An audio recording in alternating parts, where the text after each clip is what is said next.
Hello and welcome back to the Review of Death, your fortnightly home for Doctor Who news and reviews. And today we're going to be talking about the most recent episode of Doctor Who, which aired yesterday, which was Legend of the Sea Devils, the penultimate episode of Jodie Whittaker's era.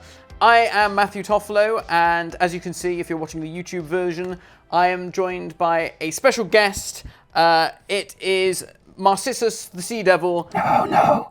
My name is George. George? Yes, and I bring gifts from South China Sea. Thank you very much, George. So what have we got here? Yeah, we've got quite a lot of treasure from the Fleur de la Mar. That was very kind of you to bring it along. No problem. So were you one of the Sea Devils that didn't get stabbed by Dan? No, I came back from 1972. Oh, very good. So I'm a proper Sea Devil. You're a proper Sea Devil. There we are. Let's put that there. Put that there. Unfortunately, we haven't got Billy today. Unfortunately. Billy is on holiday in New Zealand for the next couple of weeks, so I'm joined by my brother Jonathan. Apologies to Spotify and audio-only listeners who are going to get very confused that we sound very alike, but I'm sure they'll soon get used to it. They'll get used to it, yeah. Before we get into the nitty-gritty of the episode, any Doctor Who news that we need to talk about? Well, we've got our centenary special trailer that aired last night, but we'll talk about that towards the end of this review as we review the story.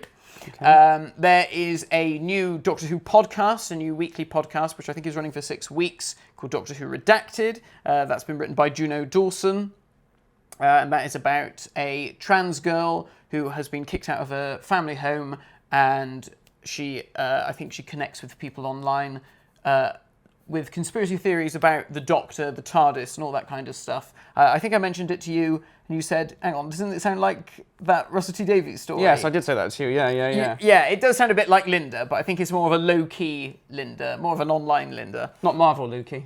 Not Marvel Loki, no. Good. And there's different actors from Doctor Who's past coming into it. We've got Tegan Travanka and Sophie Aldred by any chance? I don't think they're in Redacted, they're not. funnily Okay. enough. Right. They might be in something else, though. Possibly. But we've got Rani, not the Rani. No, We've got shame. Rani Tomorrow, dig her up from the grave, right? Okay. We've got Rani from the Sarah Jane Adventures is going to be in it. We've got Osgood from the Moffat era. I think we've got Larry Nightingale from Blink is going to appear in it as well. So there's a few different faces from Doctor Who's more recent past, I should say. So I haven't listened to that yet, but I will be listening to it, and Billy will be listening to it as well. So that is something that we will talk about once Billy comes back into the fray. But for now... Because I won't be listening to it. Because you won't be listening to it, no. But I have no interest in it. For now, we're going to be talking about the Sea Devils, not the good Sea Devils, Legend of the Sea Devils. We need to stop saying that, because the Sea Devils, to be fair, was the best bit about yesterday's episode. And I don't think Billy and I really sort of spoke about the trailers and things leading up to this, because unfortunately with Billy going away we had to record in advance, so we missed the trailers and we missed talking about the trailers and how good the trailers looked and how good the Sea Devils looked. But I did warn you, Matt, didn't I? I did say, don't be fooled by a good trailer, because the content may not be as good as the trailer itself. You did. It was a bit of a Trojan horse, wasn't it, really? It was those really. trailers. Or a Trojan sea monster fish thing. Not a Merca. No. Yeah, not a Merca, Alas. sadly. We'll talk about that as well. But the trailers did look very good. And the lead up to it, I was very excited. You were very excited about it. Because the Sea Devils are one of my favourite monsters. Well, snap. They're fantastic. They're so good, which is, why we've bought ahead. So I love the Sea Devils, and obviously Warriors of the Deep was not a great story for the Sea Devils or the Silurians. So I thought all this, and the Silurians haven't really had a very good run in the new series. Not at all. No. So I thought, well, the Sea Devils, Chibnall's got a good... And because they looked so good. They looked amazing. You thought, Exactly. I thought, thought this may well turn out to be a good, solid story. Yeah. Oh boy, how wrong we were. Chibnall's had a good track record with old monsters. He's been good with the Daleks, the Cybermen, the Sontarans were very good. The Master's been all right as well. So, I thought I had high hopes. Yeah, I understand. But yes, like you said, unfortunately, it all fell a bit flat. Yes. It wasn't quite what we expected. No, it wasn't. So it was an Easter special, and it was the shortest special since the series came back. It was only 47 minutes, and it felt like it. It was Just just certainly there were bits that felt that the editing was not great. Yeah, well, I mean, and we'll get into all of this in a moment. But because Billy isn't here, he was able to watch it over in New Zealand with ad breaks, which he said was absolutely shocking and horrifying. It's like UK Gold all over again. Yes, it's like UK Gold. Gosh, but did they? They had ad breaks. They did have ad breaks. Oh yeah, but absolutely. Did they have and ad sometimes breaks like even within scenes. Really? I can't remember this. So of the end of an episode, but also within a scene, it would go to an ad break. God, what? So they just went. Okay, They're going to stop there, and then that is so weird. I can't remember that disjointed at all. the story. Yeah, I can imagine. God, I can't remember that. We're going back in the 90s now. You know, Yeah. when you were tiny. Teeny tiny. Because so did they have like an ad break midway through the episode, and then they had an ad break at the end of an episode They had proper, didn't they? End of episode proper, but I think in some parts, even within a scene, they would have a break. Bloody hell. Yeah. Yeah, well, I can imagine not only was that annoying for you, but it was obviously annoying for Billy. Because I used to delete take the adverts out. Yeah. So Billy actually informed me of where the adverts were for UK people who are fascinated by this sort of thing, because I know people like to know this stuff. So Billy said that the adverts that cocked up everything were as follows. So you've got the first advert after the Sea Devil did a leap onto the ship like Superman. I with hated Incredible that Hulk. bit. That was ridiculous. Yeah, on subs. I tried to dismiss it, didn't I, when we watched it? Yeah. And I was like, oh well, you know, but no, come on, it was shit. Yeah. You know, I was like, well, no, that's just a minor thing. This could be good. You know, let's realised- not judge this too harshly too early on, because Yeah. that was only like 5 minutes in. Yes. But no, it was crap. So Sea Devil doing a running leap. Then the second... It's a very quick advert. Yeah, but they do Wow. loads of adverts. It's like in America. Do they? Ah. Then the second advert is when Madam Ching agrees to have Dan and Ying Ki work as her crew. So when Right. they're hung upside down, I Yes. would imagine. The third is when the Merca, that's not a Merca, spat the cannonballs out. Oh yeah. And then the fourth was when the sky all starts to those. ripple all purple-like. I don't remember that bit. I think that might have been when she saw the stars and the stars all yes. swirling around and all that So sort of within stuff. a 47-minute program, there are 4 sets of adverts. Yeah. That is insanity. Bonkers. No wonder. God, that must have cocked up his viewing. Yeah, absolutely. Yeah. All the dialogue, everything, the whole narrative is just completely. It's like every all over 10 the minutes place. there's a cut. Oh my God. Right. So that's that little interesting tidbit. But Billy watched it at the early hours of this morning when we were recording it, because I think he's like 13 hours ahead of us. Yeah. So we're going to cut to Billy now, because he very kindly recorded a little bit to let us know his thoughts. And we're going to use that as the springboard for the rest of this review. Hello, ladies and gents. It's Billy, all the way over in New Zealand. So, good day. Or, no, that's the other place. So, oh, hi. How are you? You all right? So, yeah, Doctor Who, Legend of the Sea Devils just had its premiere here in New Zealand on TVNZ2, not TVNZ1. Bit hurt by that. Also massively hurt by the fact that there are adverts on in Doctor Who in New Zealand, so I fundamentally decided to stay in the UK. Yeah, that was a little bit weird. And for an episode that kind of jumped around and did a couple of different bits and bops in different time periods, that was a little bit iffy. I found myself a little bit discombobulated. But maybe that was down to the script, because I thought the pacing of this story was kind of all over the place. Obviously, you have your kind of quiet bang moments and lots of action, but they didn't really seem to transition between each other that well. I don't know if that's the script or if it's the director, I don't know, but yeah, I mean, it was fine. It's an Easter special, you know, we weren't supposed to get this special this year, so it feels, you know, a bit cheeky to be shooting it down. And of course, the Sea Devils came back, which was fantastic. Although my worst fear did kind of happen. They didn't have animatronic heads and they CGI'd their mouths like some cheap Disney movie about a load of dogs becoming friends and forming a basketball team, which was really disappointing. I think if they could have shelled out the money for an animatronic head for Craig Ells, Chief Sea Devil, of course Craig Ells played Carbonista during the Flux season last year, that would have been great. But they didn't do that, and it was a bit of a shame. Dan is a killer. He killed like 8 Sea Devils in one blow. That was a bit mental. He's kind of developing a higher body count than, I don't know, the Daleks. in the last sort of 10 years. That's quite possible. Or at least during the entirety of Stephen Moffat's run. I'm on the other side of the world and I'm still taking pot shots at him.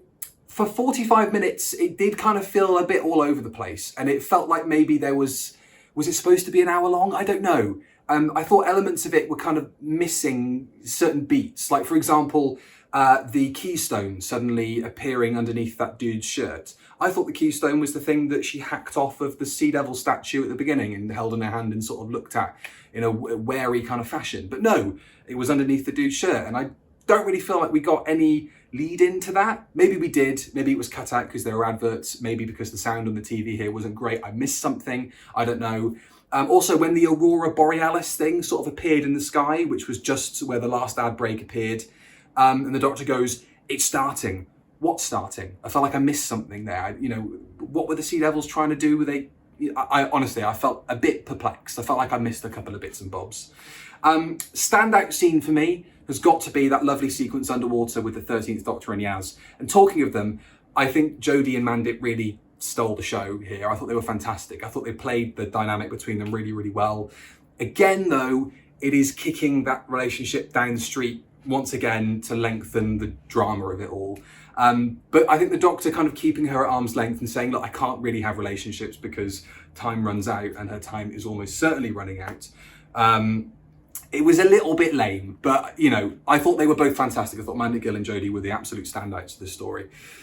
And the Centenary Special, we don't have a title for it yet. Maybe there's something to be revealed later down the line that might give something away in the title. I don't know. It's a bit annoying that we have to keep calling it the Centenary Special. But Tegan Jovanka, I'm so excited I can't even speak. Tegan Jovanka is back. Ace McShane is back. Amazing. I have no idea how they fit into the story, and I really hope they're not Kate Stewarted like Kate Stewarted was in the Flux season, kind of left to the sidelines, not doing an awful lot.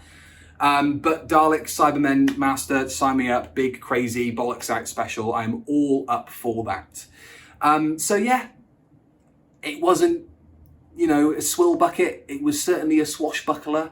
It was totally fine. And with that very non-committal review, I leave you back in the very capable hands of Matthew Toffolo and Jonathan Johnny Toffolo. So, what do we think of that then? I think there were a few things that Billy mentioned there that we agreed on. There were a few things that we were a bit like, oh, okay, maybe not quite so much. I think he seemed to enjoy it. He seemed to see the positives in it more than possibly we did. We have, I think, possibly. Yeah. And I think that's, I don't know. I think if I had gone into it with less expectations, perhaps, I wouldn't feel so strongly about this. Yeah. I mean, I was sadistic and watched it twice.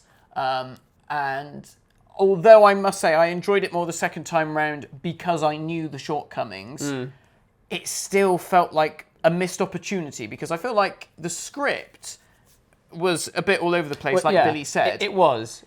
But the basis of the story, there was something there that could have been really quite good. Yeah. The concept behind it is an interesting one. Yeah.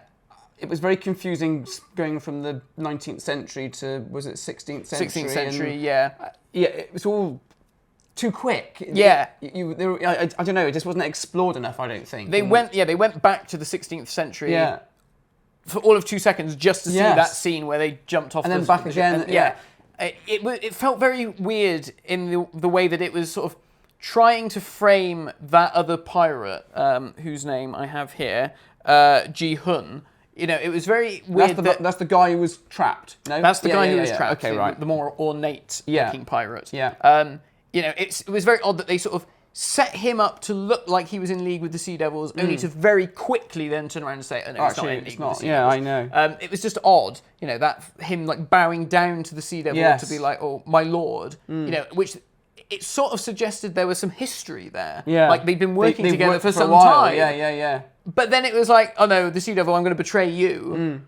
But then the Sea Devil was betrayed because he got turned to a stone statue, which, like Billy said, never really seemed clear why that happened. No. It was just very odd. I thouut that. I mean, let's go back to the start of the story. I mean, the first 5 minutes was not great. Let's be honest with you. A lot happened. There was no build up really of anything. This is the problem with it. This is. She meets them straight away. Yeah, it's the trouble that we have with the new series generally anyway. I know it's only 47 minutes, so Yeah. you've got to try and get it all in. But I mean, it's that you want that tension to build before you see the reveal of a monster. I mean, you think of Sea Devils. You think of how in those first scenes, you just see you have a reaction shots or a hand. Yeah. That's all fantastic. It builds up. You didn't get any of that this time.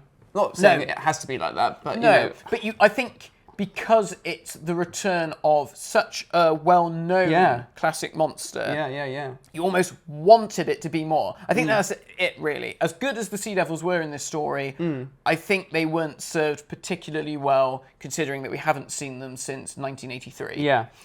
So that, for me, was a shame. So going back to the start, we've got the Sea Devil trapped in the statue, like you said, that was quite a quick reveal. Yes. And I couldn't believe it when he started breaking out of the statue immediately. And it was like, oh, right, okay, fair enough. That's it, right. I mean, I thought it was really cool that the Sea Devil broke out and started killing all these people. Oh, yeah. Fair enough. I'm a sucker for a body count when it comes to a Doctor Who monster. Yeah. So that was great. Unfortunately... He didn't have his laser gun, though.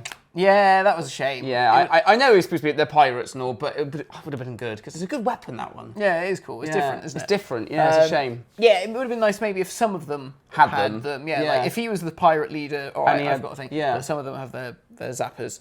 That would have been cool. Because their technology seemed rather more advanced in this than it was in later years, so in the 72 story. Yeah. So you think, well, surely they must have stuff like that. Yeah. I don't know. But interesting that the Doctor, when they used the swords, because obviously it didn't just cut them down, it like infected them, didn't it? With that was stuff. interesting. Yeah. And she was like, oh, poisoned them or whatever it was. Yeah. And she said, oh, that's the Sea Devil technology. Don't know how she. How would she know that? Yeah, she's never seen anything like this before. I know. That's a big Finnish box set. Waiting to happen. Yeah. The Swords of the Sea Devils. Good title. Yeah. Yeah, Legend of the Sea Devils. Do you think that was a good title for this? I don't think it really fit. Not really, but... Because there wasn't really... What was the legend? Exactly. Yeah. I mean, they sort of made a very vague reference to, like, all sea demons and all is an ocean demon in the statue. But there was no... It wasn't like a story, I can't think of a story off the top of my head, but one of those stories where it's like, oh yeah, there's this mythical creature that, and you've got that, the villagers, like, oh no, if you do that, you'll bring the curse of whatever back. Yeah. And then the monster appears, and bugger, is the Sea Devil. It felt like it needed that. Yeah. I think this could have been a good two-parter. If it was classic series, it would have made a fine four-parter. It would have been fine for that, wouldn't it? It would have been, it would have been lovely. It would have been a lovely four-part story back in the old days. It just didn't work for 47 minutes. No. And then you have that bit with the net. This was the next thing I was going to say. That was bonkers. That was the moment where it was sort of like, oh dear, things aren't going well for this story already. This is 5 minutes in. And this is 5 minutes in. Well, actually, another thing that annoyed me before we get to the net bit. Oh, go on. The Doctor and Yaz and Dan arrive on the beach. Yeah. So we have that nice little bit of patter between them. Dan in his ridiculous, flamboyant, dandy pirate's outfit. From a joke shop. Yeah. And do you know that waistcoat was made out of a pair of curtains? Really? Yeah, apparently they were sat in Ray Holman's studio. Crikey, it wasn't with Julie Andrews, was it? Doing Raindrops on Roses, Whistles and Kittens, because that's their outfits, wasn't it? Were made out of curtains. Were they? Yeah, in the famous scene. Yeah. God, bloody sorry to stab you. You've got bloody talons of Wang Chiang. Jesus, you scratched me back. And then the Doctor's earring goes like that. And I thought, is it some sort of like magnetic field thing? Oh, and before we get into that, I keep doing this. She got that bloody sonic screwdriver out the second she came out the TARDIS. These things need to be destroyed. Yeah. That's what T. Davis is to get rid of them straight away, because they're just used too much. It's bonkers. Why didn't she do what all the old Doctor Who's did and go out the door, look around and go, oh yeah, or like do a finger thing and go, oh, the time's wrong, or hang on, something else. Something alien, rather than use this bloody sonic screwdriver. All the time. And later on in the story, when they're having the sword fight, the Sea Devil, the Chief Sea Devil, is about to like slash her, and she gets out the sonic screwdriver and zaps it, and it flies out of his hand. Yeah. I don't know how that happens, yeah. I don't know. It's just... It is annoying, I agree. I mean, the pteroleptils had the right idea. They did, thank God for the pteroleptils. Yeah. Yeah, of all the things Chris Chibnall could have taken from the 80s, because obviously he's pulled a few things from the 80s, especially for the next story, the centenary. he could have pulled destroying that bloody sonic screwdriver.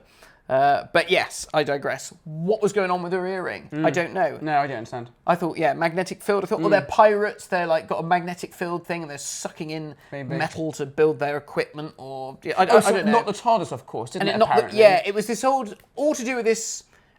She said it was like a kinetic thing. I don't know. It was all to do with like anti-gravity. I don't know. Nothing was really explained. Nothing was. That earring business made no sense because at first I was like, magnet, but then the sonic screwdriver would have gone as well. That would have been good if she'd have took the sonic screwdriver out and then that had gone and then plop into the sea. Oh, I've got no sonic screwdriver. Nobody's seen it again. Yeah, thank God. Well, don't worry because we've only got one more story for it to appear in, and then hopefully we won't see it for a little while. Bury it. Unfortunately, it is a good toy. This is the thing. To sell, it's a seller, isn't it? It's this merchandise. Good money maker. That's the problem. So we have our interaction with the Sea Devil, land parasite, Ape. Ape, yeah. Prefer ape. I prefer ape as well. Okay. But yeah, fine, land parasite. Maybe they thought, actually, the Silurians called them apes in Chris Chibnall's other story. Okay. So perhaps he thought, and it was two people who wrote this story.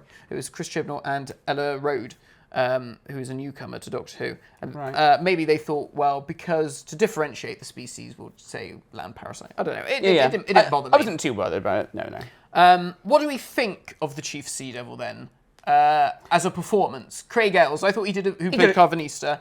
I thought he did a good job. Same actor, yeah. Oh, interesting. I didn't realise. Yeah. Oh, okay. Yeah, I thought he did a good job. They looked good. I mean, I'm not so bothered about Billy's comment about the animatronics. No. I think that was the least of its worries, to be honest with you. It was the least of its worries. I mean, yes, it would have been a nice thing to have seen, but they still looked good.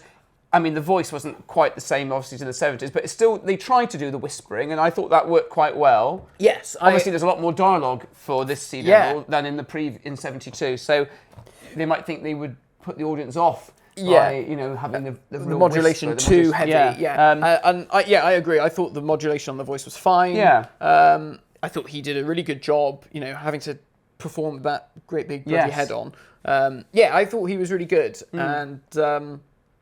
the CGI on the faces, I thought when it worked really well. There might have been an odd shot where I was like, well, it looks a bit weird. But, considering that they shot this very quickly, I don't think they had much time at all. It was a very sort of wrought production.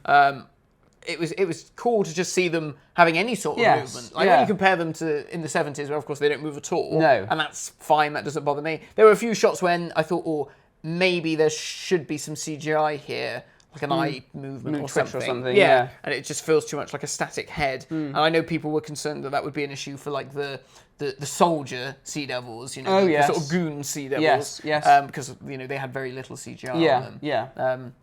But honestly, no, that didn't really bother me. I thought they were great. But going back to this net sequence, that was so weird. You have this face-off with the Doctor and the Sea Devil, and then she's like, no! And then suddenly, when did you set that up? I mean, I said... Have we missed... Did they cut something that we didn't see? I mean... Well, this is it. During that bit of dialogue, all it needed was just a few shots of, like, Dan saying... Giving a nod. There's a net, and then something. Just going over to do something. If they'd have done that, that would have been fine. I think this is the problem with this episode, and there's one bit in particular that really stood out for me watching it the second time.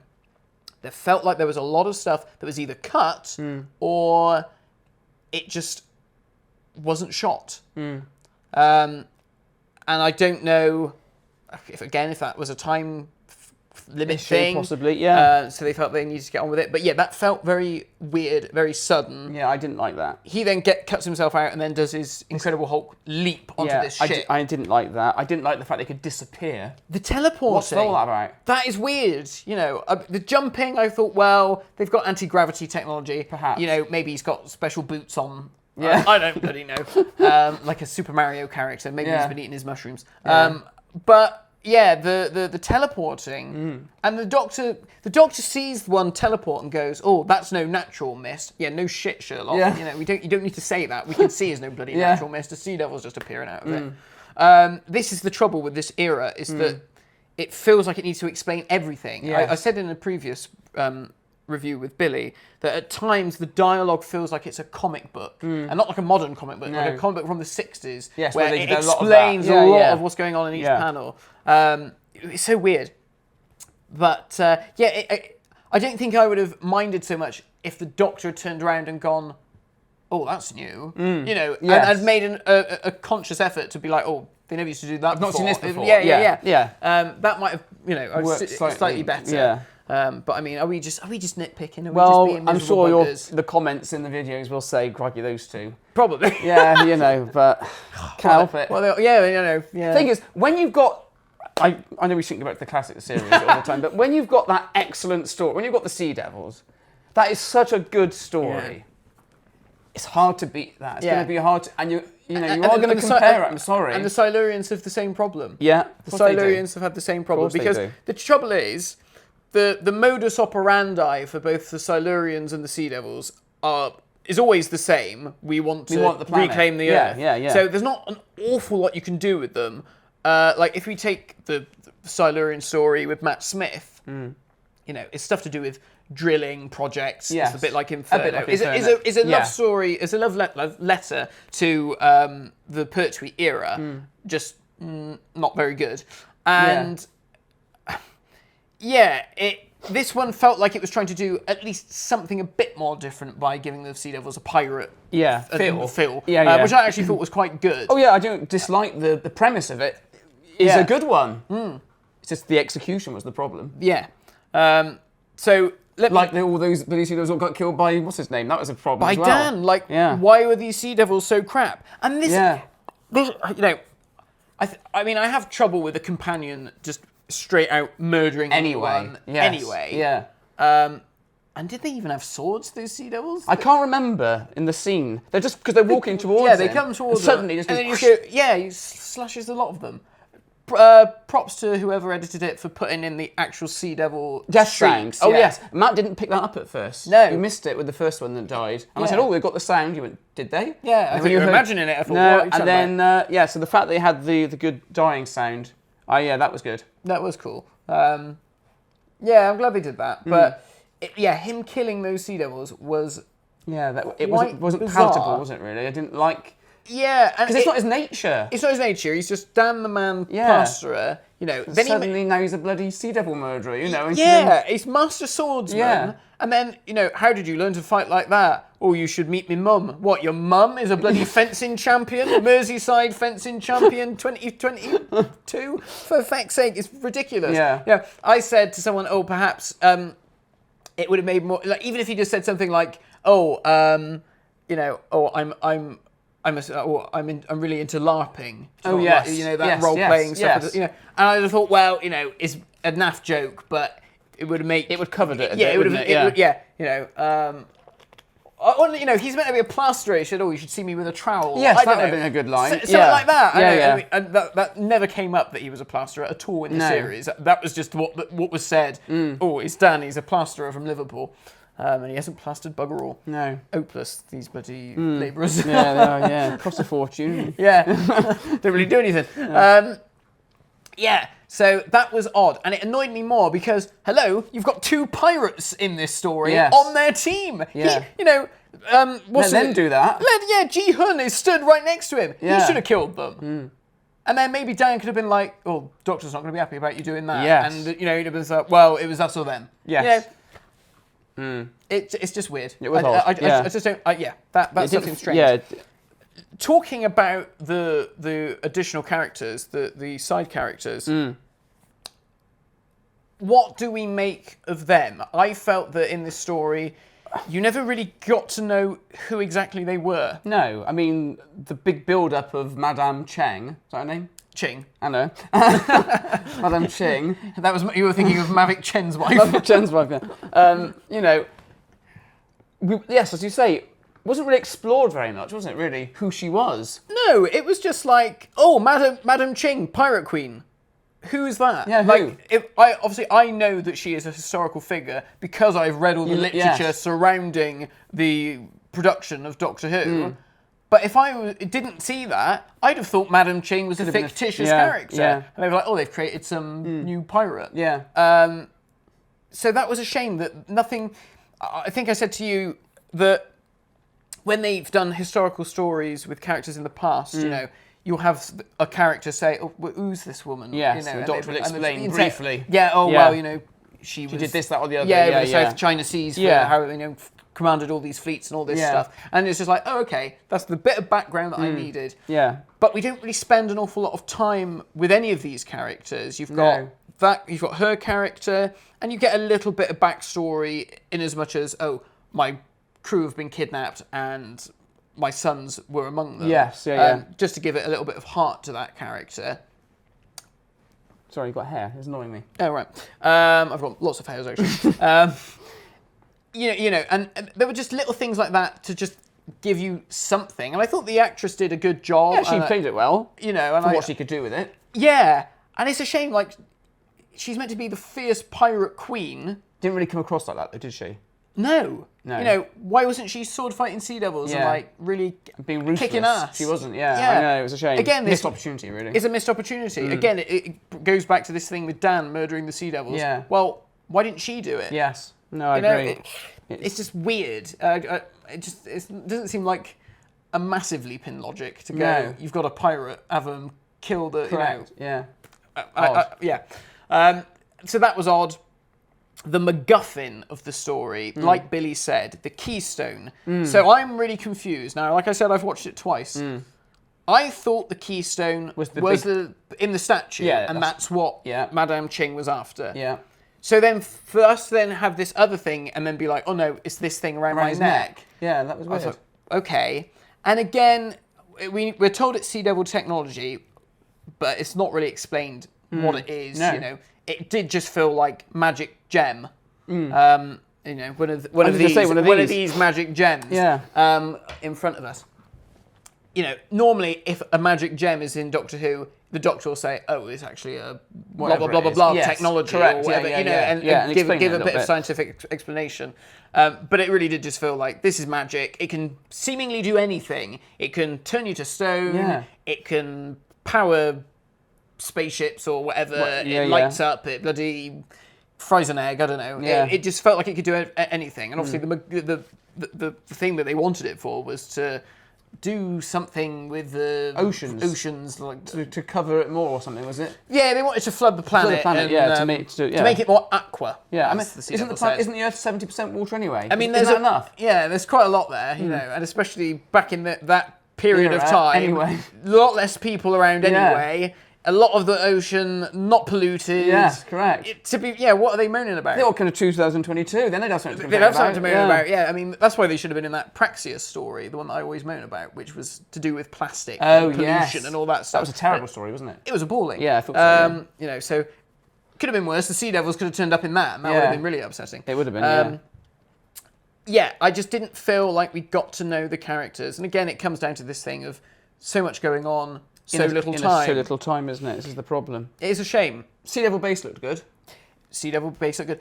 This is the thing. As a production, like, the costuming looked fantastic. It did look good. Oh, yeah, The heads looked good. The sets looked lovely. The Sea Devil Base looked really great. Yeah, it was well lit, wasn't it? And, it was good. The Sea Devil Base certainly looked far better than it did in the Sea Devils. Oh, yeah, 'cause that's of a really course. terrible set. Yeah, but of course, I agree. Here it looked really cool, you know. They even tried to explain the bloody mechanics of how Yeah. their biosphere worked and all this stuff, Yeah, with yeah. the algae and all that kind of stuff. That was nice. I liked all that.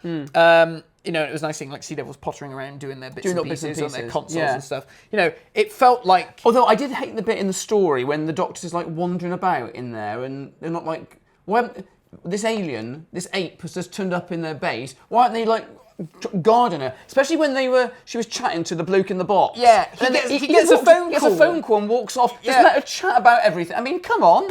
It was ridiculous. It is weird. And also, why does he keep that guy alive? Yeah, I don't understand. It's so weird. Yeah. He's kept him in suspended animation All that for time. centuries. Yeah. What for? For laugh. for a freaking giggle. Why don't you just kill him? He kills everybody else very ruthlessly. Yeah. Why don't you just freaking decapitate him when he was knelt down on the boat? Yeah, Very I didn't odd. quite understand that. No, it's yeah, there were just a few leaps in logic that just didn't really gel. I mean, you know, it's very easy to turn around and say, well, just switch your mind off and just let it happen. Well, yes, I mean... And, and that's fine. And I think, if you can do that, brilliant. I mean, sometimes I can. I think because it was a story that I was really looking forward to, and I really wanted something good for the Sea Devils. What did you think of the Sea Devil boat as a concept? Oh, it was okay. Yeah, I didn't have a problem with that. Yeah, I thought that was cool. The design of it was good, like a seaweedy ghost ship. Fine. No problems with that. Yeah. What about the other seafaring creature in this story that wasn't the Merca? So at the time, I didn't actually catch what it was. Neither did I. But it's called the Hua Shen. Now, I had a quick Google, and the Shen were sea dragons, mythical sea dragons. Right. From Chinese mythology. So I liked the idea that they sort of connected the two. I think I would have preferred the human characters in the story to see the monster and go, oh, it's the Hua Shen or whatever. Yes. And then when it pops up, the Doctor goes, it's a Merca. We could have had a big laugh from the fans. Yeah. The people at home wouldn't have understood the reference, but it would have been a nice little Casual nod. view, you mean? Yeah. So that was a shame. Was that creature killed? I can't remember. No. I didn't think it was. Well, we don't see what happens to it. No. It just goes off. Okay. And again, it would have been nice if it had gone away and Yaz had been like, oh, what about the big sea monster? Oh, well, Going to Loch Ness next. Yeah, well, just something like that. Or like, oh, well, we're not so far from the Bermuda Triangle. Oh, or, I see. Yes. Just anything. Or, Yeah. well, actually, there's a lot of stories about sea monsters and all this sort of stuff. So, maybe there's some truth in the legend. It's just little things like that. Yeah. There's little things that... Missed opportunities. It's missed opportunities, correct. One of my biggest gripes, and I mentioned earlier about the directing feeling a bit like shots were missed or stuff was cut when it shouldn't have been cut. But the action scene with the Doctor I thought was very bitty and very all over the place. The editing. This is my big gripe. And I don't know, I'm an editor by trade. Obviously, I don't edit television or films. But my brain went, whoa, this is incredibly skittish. Yes. Very frenetic editing. It was just like, hard to work out what was going on. It was hard to work out what was going on, who was where.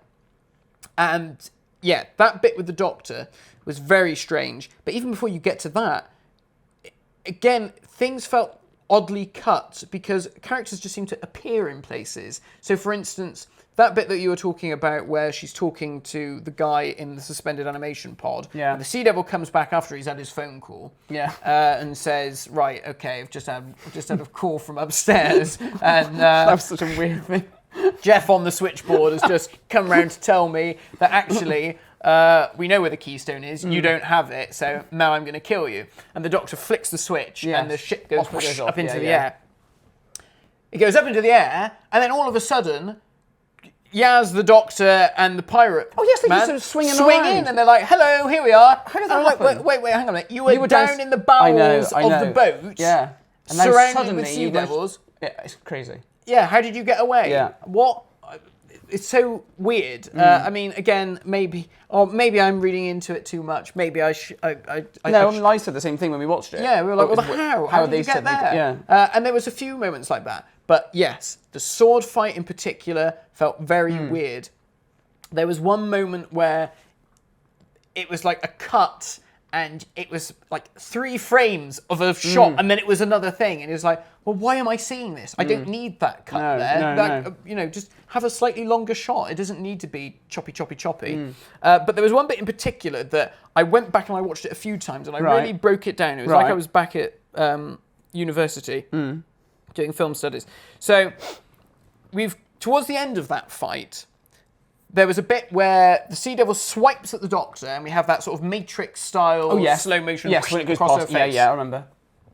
So, once that happens, she gets up and she runs towards the back of the boat, up the steps, that little bit, whatever you call that. Right. And the Sea Devil, Narcissus, follows her. Okay. He then goes to slash her. She uses a sonic screwdriver to disarm him. The sword off. flies off down onto the deck of the ship. She then uses the side of the ship to slide down, which I thought was really cool. Yeah. There's a cut. She slides down, there's a cut, and then it cuts back again. And you're like, just have her Just slide sliding down and get down. off. Yeah. Perhaps there was some technical issue which meant they had to put a cut there, but it felt weird. Yeah.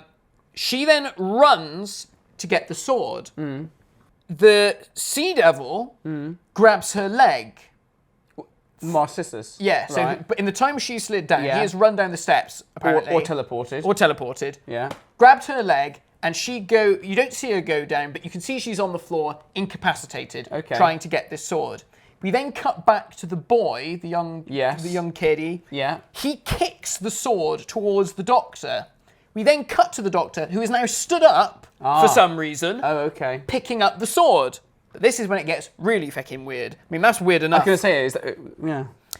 So she takes the sword. We cut back to the boy who looks at the ground as if there's something there, on the ground. yeah. We have the dialogue of Jodie over the top of him looking, saying something that I'm saying, hold him there, right? And Okay. we're like, what?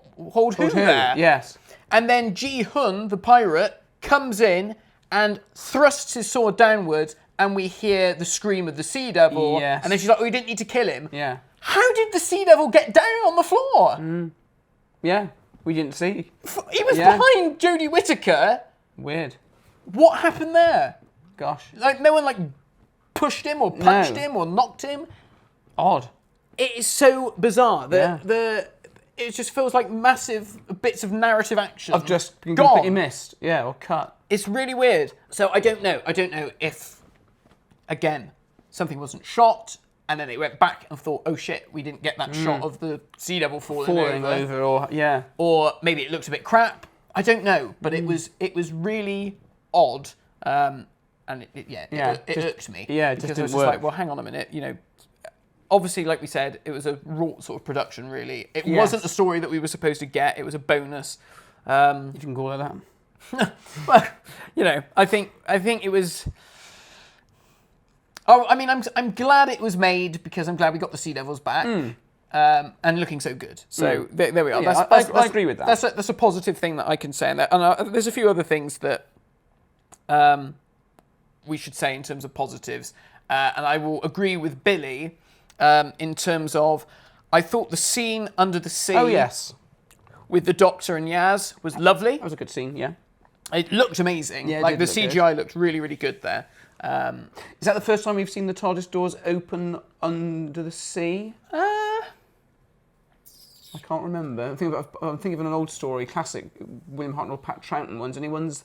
Any of those stories where the doors open and we see it? I can't remember. Possibly not. That might be the first time, I think. I don't know. I don't know if maybe in a Matt Smith story or a Peter Capaldi story there right. might have been a shot like that where he's gone underwater I don't and know. done something. I don't remember any of those. Obviously, the big thing was Legopolis, wasn't it? When he wanted to Yes. put the TARDIS under the water, Yes. turn off the shields and stuff, and Yeah. flood the TARDIS. Yeah. Which is a bit bonkers. But yeah, I thought it looked very nice. I liked that scene, that sort of. I think this is the thing. So we're gonna have to go into Thasmin territory now. Now, like Billy, I have no issue with Thasmin as a concept. The love aspect of it's not the first time we've seen a companion fall in love with the Doctor. And, why wouldn't a companion fall in love with the Doctor? They're this magnificent man or woman that can do all these amazing things and take you to all these amazing places and, the best friend you could ever have. So that is likely to happen. And I'm sure they all have at some point. Jo Grant was, quite clearly in love with the Doctor. She did, yeah. Sarah probably, there's certainly something there. And I'm sure, many others before we get into the new series. Obviously Rose and all that lot, we know because it's so clear, it's so apparent, it's big, major character beats. Unfortunately, with this Yaz situation is... Grace. Cool. With this Yaz situation, none of that really feels there until very recently. Where they've made a point of it. And obviously people saw it, that there is a possibility there for something to happen. And I think it was a good idea for the writers to then turn around and say, well, okay, let's make that happen. So I think that's fine, and I liked that scene where, the Doctor sort of makes that remark about a date, and Yaz is sort of like, oh, did she really make that joke? Yes. Am I hearing things? Yeah. What's going on here? What are the signals? I'm getting mixed signals. What's happening? I thought that was great.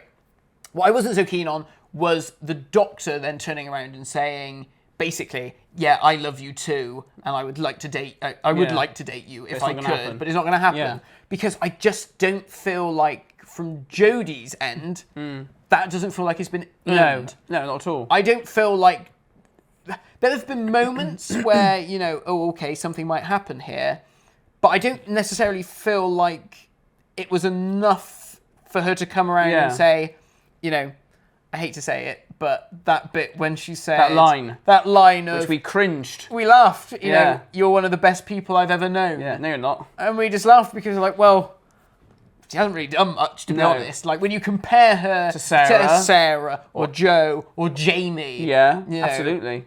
There's loads of other. My girlfriend turned around and said, "Oh, Jamie would have made more sense." Crikey, if Pat Troughton's Doctor had turned around to Jamie and said, "I love you, Jamie," I would have thought, yeah, well, you're bloody clinging on to each other all the time. That's right. Yeah, why not? Yeah. No, I agree. I appreciate the fact that it was there. I just think perhaps it could have been done in a slightly different way. I must say though, I disagree with Billy. I don't think Jodie stole the show in this one. No. Personally, I don't think she was as strong in this as she was in Flux episodes. No, me neither. Why? Well, I don't know. Was it because the writing, the script, I think timing? There's so much going on, but I didn't believe her as much in this one. Personally, that's just my personal opinion. Yeah, I know what you mean. I think this is because this script was it was a tell you script, if you know what I mean. It was just like every bit of dialogue is a bit of information to propel the plot.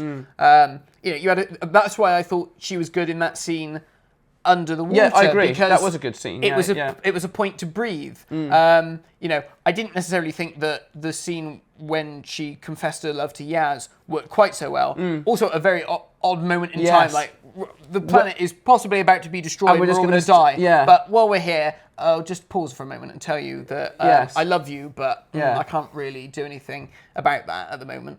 Ever. Oh, ever, yeah, because then towards the end, she makes it very clear that she can't do it because she can't fix herself to a particular point. She is... Because time is running out. Time is running out, and I think it's a wider thing as well, that the Doctor is just, they're a nomad, they are a wanderer. They can't just be like, well, I'm going to go domestic and... live with you somewhere and choose what curtains we're going to put up in the bloody kitchen. Yeah, correct. Yeah, that's not the Doctor. And I think really for a character like a companion, I think they would know that is not in the Doctor's nature, and they wouldn't want the Doctor to give change up, and do that. To do that. I'm not. Otherwise you just meet any old bloody person and get in a relationship with them. Yeah. What I think perhaps might have been an additional way of, again, building up to the regeneration and all that stuff, is for her to sort of basically say to Yaz, I might not be like this for much longer. Yes. I could change, and I won't be the same person that you love now. Correct, Christ, I might not even be the same gender. No, but not these days, that's right, yeah. I could be young, old, fat, thin, male, female, a zygon, who bloody knows what the rules are these days. Yeah. So I thought that could have been something that could have been brought into the fray. But I just don't feel like some of this stuff has been earned, and I might get flack for saying that, but I appreciate the need to represent people, and I think it's very important. And I think that having that with the Doctor and Yaz is a good idea. I think it just would have worked better had nearer the beginning. There needed to be more of a build-up for this. There needed to be more of it. Yeah. Like, you felt the chemistry between Christopher Eccleston and Billy Piper. Oh, yes, yeah. You felt the And chemistry with David Tennant. Tennant. Oh, yeah. And same with Martha. With Martha, she was giving the Doctor bloody puppy dog eyes all the time. Yes, And these sort of sighs of like, you didn't get any of that until Flux. Yeah. you just didn't. No. None of that happened with Yaz. No. And I mean, I think it's amazing that people saw something there that others didn't. Yes.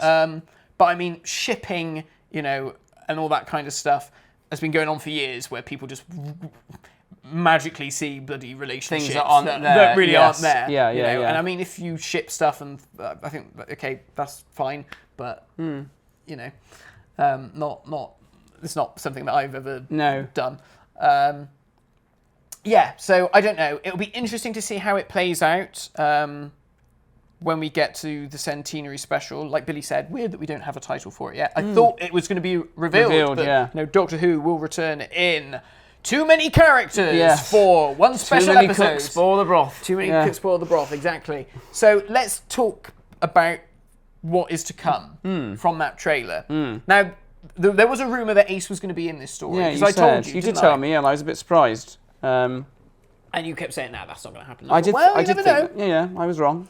And obviously, Ace is in the story, Yes. which is quite a shock and quite a surprise. More of a surprise was, of course, Tegan appearing. Absolutely. Yeah, that was a shock. Like, what the hell? Tegan and Ace. Unfortunately, it's not just Tegan and Ace. Is they've brought the whole bloody cast of the last couple of years of Doctor Who back. Because we've got Vinda in it. We've got Kate Stewart in it, who last time she was in the series was basically a prop in the background, cardboard cutout. It wasn't good, was it? Yeah. That was not good. Ashard the Cyberman is back, even though he was murdered by the Master. So, gone back in time and picked him up earlier. Who knows? The Daleks are in it. Ace with a baseball bat in her old jacket, smashing up a Dalek. Fantastic. Amazing, really cool. Yeah. I love to see how that's going to work out. And it also looked like it was the Hand of Omega infused baseball bat as well, which was destroyed. So interesting. Did the Doctor pick up the pieces and fix it for her? Don't know. And give it to her when she left? Maybe. Have this, you know, take care of yourself with this thing. Who else is in this story coming back? Cybermen to the Master. The Master, obviously the big one. The Master we knew about because it was teased at the end of Flux, and there was a leak. There was a fantastic picture of that prop master carrying the box. And the prop man, you mean? Oh yeah, well, property master. Oh, okay, sorry. Prop man, yeah, carrying that box that said the Master's props. Yes, yeah. Excellent. What you just couldn't write this stuff. No. I bet they were kicking themselves. It's like, just turn the bloody box towards his stomach, you silly sod. Hide it. So that was quite funny. I like the new look of the Master. He's not in the outfit that he was in before. It's a bit more streamlined, almost like a Nerhu suit, but it is a suit. Yeah. There's that one shot where he looks like Rasputin. Yeah. That was interesting. He got Tom back. I mean, there's a lot going on. Yaz has got a gun at one point inside the TARDIS, like a pistol. Oh, okay. Who's she pointing that at? Who's she going to shoot? Is she going to shoot the Doctor? You won't love me, so... Gosh. It's like an episode of Emmerdale Farm. It's like an episode of Emmerdale Farm. Tegan with a machine gun? I know, yeah. That's a bit weird. With Ace. I mean, Ace you can imagine, because that's her. It's not really Tegan's nature, is it? No. I don't know. Yeah, I mean, unless... Well, I said maybe it was because she was so distraught after Resurrection of the Daleks, when she saw that terrible destruction, she's her way of getting back at them now. If that's a Dalek coming towards them. If that's a Dalek coming towards them, yeah. I don't know. It's just very strange. But someone had pointed out, these companions have all met all these baddies. They've all met the Daleks, they've all met the Cybermen. Yes, they've all met the Master. Correct, they have. They all have beef with all of them. True. The Master killed Kara, who Ace was in love with. Yes. The Master killed Auntie Vanessa. Yes. The Cybermen killed Adric. Yes. The Daleks killed everybody in Resurrection of the Daleks, like you said, with Tegan. Yeah. And obviously, the stuff with Mike as well in Remembrance of the Daleks, somebody else that Ace loved. Yes. So there's a lot of stuff that can be mined there, character stuff, about, just how bad things are with the Doctor. I wonder around. whether we're thinking far too much about that, because in reality... It probably ain't gonna happen. When you look at the dialogue that they had, it was so appalling, that line. Yeah, that in the line trailer. in the trailer, what was it? I've not seen the Doctor for 40 years. It's been 30 for me. Or was that 30 effect? I don't know. I was just like, it's been 3 decades. Four decades. 4 decades. Yeah, sorry, not 40 years. Yeah, it's been 4 That'd decades. been better. Yeah. Weird. It's just this clunky shit dialogue. Yeah. It's that whole thing from Flux again with me and our as yet unborn child. Yeah. Who talks like this? Nobody. Nobody, no. I was like, have they not heard humans speak? Yeah, It's fun, isn't it? I don't know. It's very strange. Well, you're the Sylvester McCoy fan.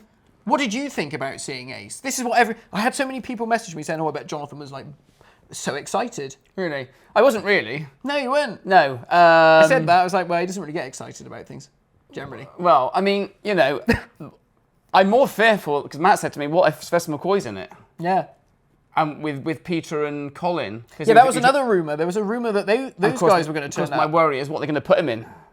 His outfit. That's the real worry. Yeah, because I'll be gouging my eyes out if it's not done proproperly. But you weren't asked to. I wasn't asked to give some of my costume, anyway. Yeah. So, oh well. I mean, yeah, it was good to see her, but I don't think I wasn't like ecstatic or over the whole thing. Yeah. Because I just worry, how is it going to actually end up? Yeah. What's the finished product going to be like? I think this is the thing. Had this have happened in a Russell T Davies era, you would have thought, wow, this is going to be really interesting because you just see how well they brought back Sarah Jane Smith. Yeah. But Sarah Jane Smith had an entire episode to herself for all that to be explored. Yeah, that's right. And I had a tweet from a friend of mine, Sam Michael. He said the exact same thing. He said, yeah, Sarah Jane Smith, fine, but you're chucking Tegan and Ace in a story. I wonder how they know each other as well. This is the other thing, because in the Russell T Davies era Doctor Who, he made references to Tegan and Ace in Sarah Jane Adventures. Oh, did he? Ace runs her own charity, a charitable Earth. Ace. Very good. Yeah, which we saw in the trailer for one of the box sets when Sylvester McCoy materialises and she takes her jacket off the coat stand and goes off with the Doctor for a little adventure. Lovely. And I'm pretty sure, I could be get his wrong, costume so back. get his costume back, yeah. We're just going to go to the Doctor Who experience to get my clothes. And then I think they made a reference to Tegan having started up a charity of her own, helping like Aboriginal people in Australia and stuff. So perhaps that's how they know each other, through the charity circuit, and they got chatting. Yeah. And I had a friend called the Doctor. I had a friend called the Doctor. Yeah, he had. Do you wear question marks? He did actually. Oh, that's a bit weird. Yeah. So that would be an interesting thing to say. Like, how are they going to react to seeing the Doctor as a woman, let alone as another man? Yes, because they don't know anything about the fact that the Doctor can change gender. No. Yeah, because Tegan has seen the other Doctors. She saw Tom. She saw, obviously she was with Tom and then obviously... She saw Tom, yeah. She saw Peter. She saw Hartnell and Pat and John. Whether or not she retained those memories is always a bit sketchy, but, let's say she does. At least she knows regeneration. Yeah. Ace... I guess Ace is aware she'll have... Well, she probably would have known. She travelled with him for long enough. Yeah. I guess it depends on what they're going to talk about in terms of like expanded media. Yeah. Because Sophie Aldred has written a book, an official BBC novel, where Ace meets the 13th Doctor, Ryan, Yaz, and Graham. So is that going to be treated as canon? Are they going to be like, oh, we met in that story with the rats? The Pied Piper. Yeah, like the Pied Piper. That'll be interesting. I'm more interested in that than anything. But like you said, I can't get too excited about this because I am just so worried it is too much going on. Yeah. I feel sad that Jodie isn't getting her last hurrah, but it's going to be bogged down by all this other stuff going on. Yeah. Kate Stewart's in it. Well, she's, Kate Stewart, what's the point? She's just going to be in the bloody background doing nothing. Tegan and Ace, who knows how they're going to be utilised and how it's all going to work. You obviously got the return of the Master as well, and now we've got all these other monsters coming back. Yeah, Vinda, whoever, why he needs to come back, who bloody knows. And of course, they didn't show Jo Martin because she's coming back into it, isn't she? Apparently. Well, there's a strong rumour that Jo Martin will be coming back in this story. So then, how does she fit into it all? I wonder how long the episode will be. That'll be interesting. Well, it's been billed as a feature-length episode, but I think feature-length in BBC terms is about somewhere between like 70 and 90 minutes. Okay. And 90 minutes isn't really that long for all that going on. But who knows? I mean, I hope it is 90 minutes. I hope that, in an ideal world, you give it that time to get a bit of everything. But it'll be interesting to see how it all pans out. You know, I obviously hope and pray that it does turn out good and that they give everyone the time that they need, and especially Jodie, because I feel like she needs a proper send-off. Yeah, and if Joe Martin comes into it, you know, maybe Joe Martin will just appear as like a watcher type figure. Possibly, yes. And just be there to say like, yeah, you're going to regenerate again. And just be like... Happy days. Yeah, what was the point in you being in all this stuff? Oh, don't ask me. Joe Martin, Doctor, I don't know, all this timeless children stuff. I don't know. Anyway. Russell retcon it all anyway. So Well, this is it. Chibnall's already said that Russell will ignore all this stuff, and I thought, yeah, so will the rest of fandom, I think, for the years to come, because it was just it was a cul-de-sac. Yeah. It was a cul-de-sac of a plot line. He said, I wanted to broaden the storytelling, but that's going backwards. You know, that's like the area of Doctor Who that we don't want to know about. We don't want to know about the Doctor's origins. I don't know. Yes, I know what you mean. You don't want to go too deeply into that. It's been explored so much, hasn't it? Yeah, you know, just the little tidbits that we get here and there. That's enough to just be like, okay. Yeah, you don't need to be going into like, by the way, she was a fucking secret agent. No. And all this stuff. It's just weird. Yeah. The jury is still out on that one, and I guess perhaps that'll be something that'll be wrapped up in this one, perhaps. But yeah, there's a lot going on. Yeah, so that was Legend of the Sea Devils. We've got the centenary to look forward to in October. Is it October, definitely? It is October. Oh, and someone pointed out that Kate Stewart on her jacket is wearing a 1970s unit badge. Oh. The old symbol. Good. So I guess perhaps units come back. And wouldn't it be good if, like, unit came back and it was like Ace and Tegan were sort of like instrumental in bringing it back after all the Flux stuff. Oh, I like see. Financing it and all that sort of stuff. Yeah, that'd be cool. Yeah, that'd be a nice setting for Russell to be like, well, you know, I've got some basis there if I wanted to bring them back. Yeah. You know, he's already talked about spin-offs and things. Spin-offs, we could have like Ace head of unit. I think I prefer Ace as head of unit than Kate Stewart. Yeah. At least Ace is like a character. Yeah. Poor Kate Stewart. Kate Stewart, yeah. She was being marched by some Cybermen in the trailer. Like, what, Kate Stewart? Yeah. Was she? And someone said, she's going to meet the same fate as her dad, because remember that bullshit that her dad came back as a Cyberman? Oh, yes, and then he flew off or something, didn't he? And yeah. Dear God. Dear God. Honestly. It's bloody madness. Yeah, so ignore that. So we'll see, but I like seeing people get excited about this stuff, but it's upsetting that I can't feel that excitement, especially after that story. It's like, hell's bells, you know. Yeah, had we enjoyed this more, we probably would have been very different. But I came out of that and felt like, yeah. You know, Oh boy, indeed. You know, and even the end of Flux. The end of Flux was a bloody. We've already said that, haven't we? Yeah, mess. That was a mess. Yeah. You know, I am another showrunner. I would have thought, okay, but for him, I just can't see. I can't see it being good. But I'm going in with very low expectations, and I am waiting to be pleasantly surprised. Well, let's hope so. We'll have to see. Let's hope so. Yeah. So that was Legend of the Sea Devils. Oh, and Ace has got music notes. She's got a music note. She's got a semi-quaver, a trumpet, and something else on her lapel. And those are the same things that were on her T-shirt in Remembrance of the Daleks. Wow. Yeah, that's the little... How did you spot that? Someone on internet spotted it. Impressive. Yeah. So this is on her lapel... In her... On the suit? Yeah. Oh, I see. Yeah, right. Nice little nod. Very good. Yeah. Wow. I like There's that. some very wide-eyed people. I don't know how they saw this. Yeah. It's like, I didn't even see Ace with the baseball bat until someone said she's got a baseball bat. What? Yeah, very impressive. I guess people go through like frame by frame to analyse the minutiae of everything, but unfortunately I have long since passed that point of Doctor Who fandom, sadly. But hey, there we go. That was Legend of the Sea Devils. It was okay. Yeah, well, you know, it is what it is. The Sea Devils were great. Everything around it wasn't quite so good. But I thought the actors in it did very well. Dan's good. I like Dan. Mass murdering, sea life aside. He's good. He's a good comic relief. And he's obviously set up his own departure by ringing up Diane and being like, I quite fancy coming back. Yeah, I miss you. So he's obviously going to meet up with her in the finale and be like, You know what, Doc? I wanted to stay here. Yeah. Like, sorry, my appalling Liverpudlian accent there. No, it's all right. Yeah. So there we go. That's going to be that. And the Doctor regenerating, screaming Yaz's name.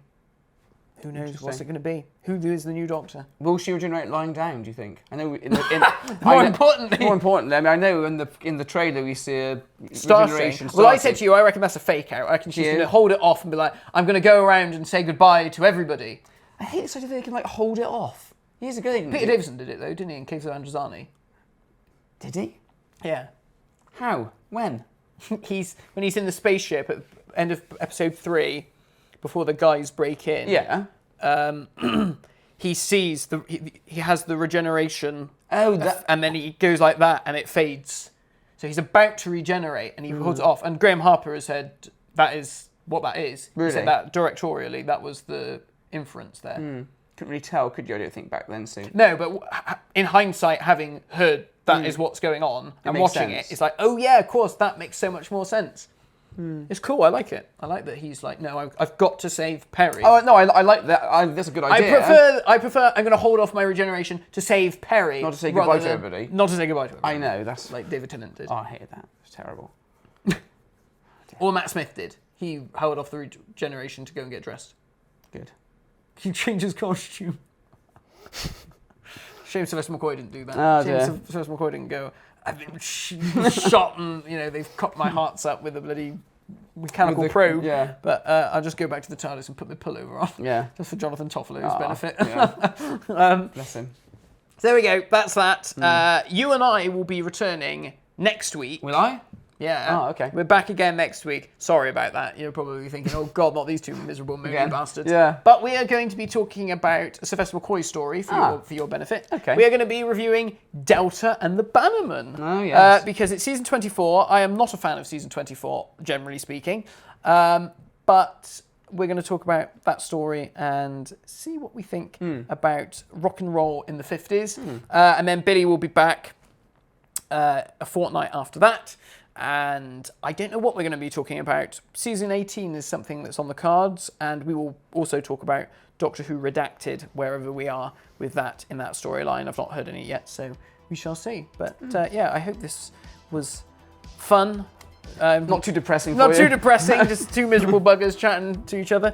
But I hope you enjoyed it, and let us know in the comments what you thought about the story, what your hopes and dreams are for the centenary, and yeah, we shall see you next week. Thanks for listening. Thanks for watching. Bye-bye. Bye.